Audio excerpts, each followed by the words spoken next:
Salam, bugün ədəbiyyatımızda maraqlı bir mövzu haqqında danışmaq və qeydlər etmək istəyirəm. Məlumdur ki, ədəbiyyatımızda bir çox əsərlər var ki, bu əsərlərdə bir çox imamların, peyğəmbərlərin adları çəkilir, müxtəlif məqsədlərlə, onlarla bağlı müxtəlif əfsanələrə və rəvayətlərə toxunulur. Bu videomuz iki hissədən ibarət olacaq. Bugün birinci hissəsində mən bəzi əsərlər haqqında məlumat verəcəm. Qalan hissəsində də eyni mövzu üzrə digər əsərlər haqqında danışacağam. Başlayaq videomuza. Deməli, bugün Yusuf Peyğəmbər, İsa və Musa Peyğəmbərin adı çəkilən əsərlər haqqında danışmaq istəyirəm. Görək bu Peyğəmbərlərin adları hansı əsərlərdə, hansı məqsədlərlə çəkilibdir. Başlayaq Yusuf Peyğəmbərdən. Yusuf Peyğəmbərin adı ilk öncə dərzi şagird Əhməd nağılında çəkilir. Deməli, burada Əhməd Yusuf Peyğəmbərə bənzədilir. Əhmədi döyürlər və zindana salırlar. O qədər döyülmüşdü ki, o da zindanda ağlayır və onun səsi otağı zindana bitişik olan və Şabbasın qızı olan Pəri Sultana çatır. Pəri Sultan da Qaravaşın yanına çağırıb deyir ki, ay qız, bu nə səsdir? Atam yenə quldan kənizdən kimi saldırıb da zindana. Qaravaş da olanların hamısını Pəri Sultana danışır. Belə ki, deyir ki, zindana bir dənə oğlan salıbdılar. Elə bir Yusifdir. Yusif elə bir qəbirdən durub gəlibdir. 18-19 yaşlarında olar. O qədər tərifləyir ki onu. Hətta Pəri Sultan görməzə, bilməzə Əhmədə aşiq olur. Yəni görmədən Qaravaşın tərifləri nəticəsində Əhmədi sevməyə başlayır. Ona aşiq olur. Yusuf Peyğəmbər haqqında, yəni bir çox peyğəmbərlərimiz haqqında əfsanə və rəvayətlər var. Yusuf Peyğəmbər haqqında da belə rəvayət var ki, simada çox gözəl olub, çox yaraşıqlı olubdu və bu xüsusiyyətinə görə də Əhmədi Yusuf Peyğəmbərə bənzədirlər. Digər bir əsərimiz isə Məhəmməd Hüseyn Şəhriyarın Heydər Babaya salam poemasıdır. Burada da Şəhriyar poemanın ikinci hissəsində özünü Yusuf Peyğəmbərə bənzədir. Həmin misraları yada salaq. Heydər Baba, çəkdin məni gətirdin, yurdumuza, yuvamıza yetirdin. Yusifini uşaq ikən itirdin. Qoca Yaqub, itmişsəm də tapıbsan, qavalayıb qurd ağzından qapıbsan. Deməli, bu misralarda özünü Yusuf Peyğəmbərə, Heydər Baba dağını isə qoca Yaquba bənzətdi. Niyə? Çünki Şəhriyar uşaq yaşlarında Heydər Baba dağını, yurdunu, yuvasını tərk etməli olmuşdur. Yəni buradan gedir, bir də indi qayıdır və bu gedişinə görə də bu situasiyada özünü Yusifə bənzətdi. Heydər Baba dağını qoca Yaquba. Niyə? Çünki Yaqub Peyğəmbər də uşaq vaxtı Yusuf Peyğəmbəri itirmişdi.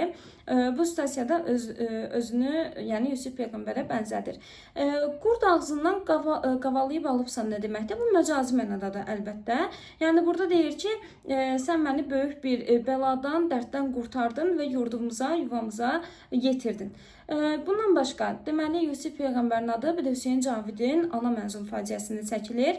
Bilirik ki, Qanpolat bir ildə yox idi. Və əvvəlki videomuzda da qeyd eləmişdik, Səlman Ada artıq oğluna məktublar gəlmədiyi üçün narahat olur.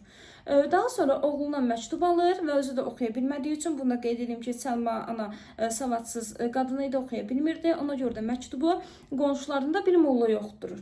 Məktubdan da məlum olur ki, Qanpolat bugün sabah burada olacaqdı. Və daha sonra Səlma ananın monoloqunda öyrənirik ki, Qanpolat niyə bir ildə yox imiş? Çünki zindana salınıbmış.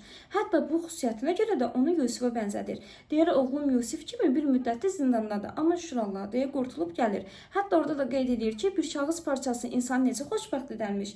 Yəni bu məlumatları məktubdan aldığını da öz monoloqunda qeyd edir. Daha sonra İsa Peyğəmbər haqqında danışaq. Bəs İsa Peyğəmbərin adı hansı əsərlərdə çəkilir? Başlayaq Şəsmal Xatani Dəhnamə poeması ilə. Səbanın birinci məktubu gətirdiyi hissədə burada Səba özünü İsa Məsihə bənzədir. Deyir, mən ölülər üçün Məsihəm. Yəni ki, özünü İsa Peyğəmbərə bənzədir. Burada da İsa Peyğəmbərlə bağlı hansı rəvayətə toxunulubdur? İsa Peyğəmbərin nəfəsinin ölüləri dirildə bilmək bacarığına toxunulubdur. Daha sonra İsa Peyğəmbərin adı İblis Mənzum faciəsində çəkilir. Burada düzdür, burada bənzətmə yoxdur. Sadəcə İblis iki məqamda İsa Peyğəmbərin adını çəkir. Birinci başlayaq nə ilə? İsa Peyğəmbəri İbn Yusif adlandırır. İbn Yusif, yəni İsa Peyğəmbər deməkdir. Bu harda baş verir? Deməli, hər biri 4-cü məclisdə hər biri meşədədir. Elxan, deməli, Arifdir, Rənadır. İxtiyar gəlir burada. İxtiyar dəli vəziyyətindədir. Çünki Xavər öldürülübdür. Onda qeyd edim ki, Arif Xavəri boğaraq öldürübdür və burada onun qatilini axtarır. Və orada İblis soruşur ki, İxtiyardan sən o canini, xanini, qatili tapsan, onu necə cəzalandıracaqsan? İxtiyar da deyir ki, onu ona müxtəlif cəzalar verəcəm. Onu didib parçalayıb məhv edəcəm. İblis də yarı qəhqəhə və istehzalı şəkildə deyir ki, mən olsam deyir onu bağışlayardım. İbn Yusif də deyir olsa onu bağışlayardı. Yəni İsa dirilib qəbrindən gəlsə o da onu bağışlayardı. İxtiyar isə ona cavabında deyir ki, mən artıq insan deyiləm.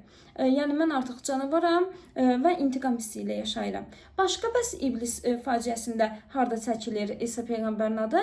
Bir də orada Elxan iblisə deyəndə ki, siz qiyafətinizdən yəni abidə oxşuyursunuz. O da deyir ki, mən yeri gəlsə papa olub cənnət sataram. İsa da dirilib gəlsə mənim qəzəbimdən qorxar.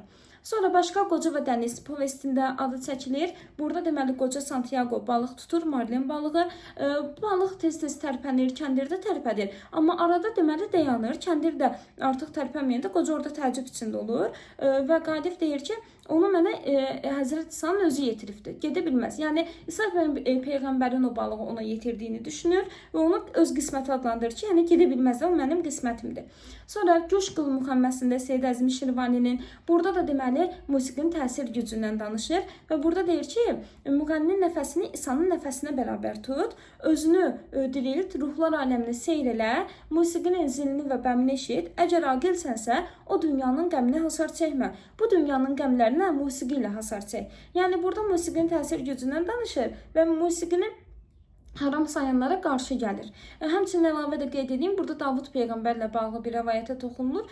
Davud peyğəmbərin səsinin çox gözəl olduğu deyilir və deyir ki, Davudun o gözəl səsi kimə təsir eləmirsə, yəni musiqi kimə təsir eləmirsə, o cansız bir əşyadır, daşdan bir fərqi yoxdur. İsa peyğəmbərlə bağlı yenə həmin rəvayət, yəni ölülər dirildə bilmə qabiliyyətinə burada da toxunulur. Bəs Musa peyğəmbərlə bağlı hansı əsərdə nə deyilir? Salur Qazanın evinin yağmalanması boyunda, deməli uruzu gətirirlər ağacın yanına asmaq üçün, uruz da kafirdən aman istəyir ağacla danışmaq üçün. Ağacı Məkkə ilə Mədinənin qapısı ağac. Musa-i Kəlimin əsası